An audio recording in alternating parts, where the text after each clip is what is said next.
महराज मलिक के ऊपर पीएसए लगा, उसको जेल में डाल दिया गया और हमारे वजीर आला उनके वालिद से मिलके ये कहते हैं कि मैं उनको लीगल अदालती कार्रवाई में या कानूनी कार्रवाई में मैं मदद करूंगा।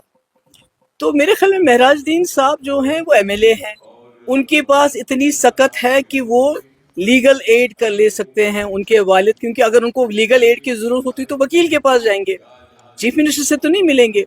होना तो ये चाहिए था जैसे कि अभी स्पीकर साहब ने वहीद परा के खिलाफ नोटिस निकाला, मतलब he is trying to shoot the messenger. उनको इसका नोटिस लेना चाहिए था, उमर साहब को नोटिस लेना चाहिए था इस वाक़े का।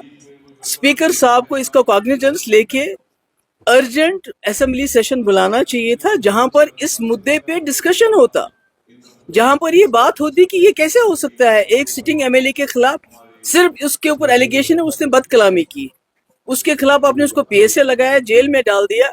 एक असेंबली सेशन कॉल किया जाना चाहिए जिसमें डिस्कशन होना चाहिए था, जिसमें रेजोल्यूशन पास होना चाहिए था, जो दिल्ली भेजा जाना चाहिए था होम मिनिस्टर को कि ये बर्दाश्त नहीं होगा। उससे क्या होता, एक तो जो महराज मलिक बंद है उसको रिहा करने के लिए प्रेशर पड़ जाता और आगे के लिए मरकजी सरकार 100 बार सोचती कि किसी भी ऑनरेबल एमएलए पीएसए इन्वोक करने से पहले वो 100 मरतबा सोचती, पर ऐसा कुछ नहीं हुआ।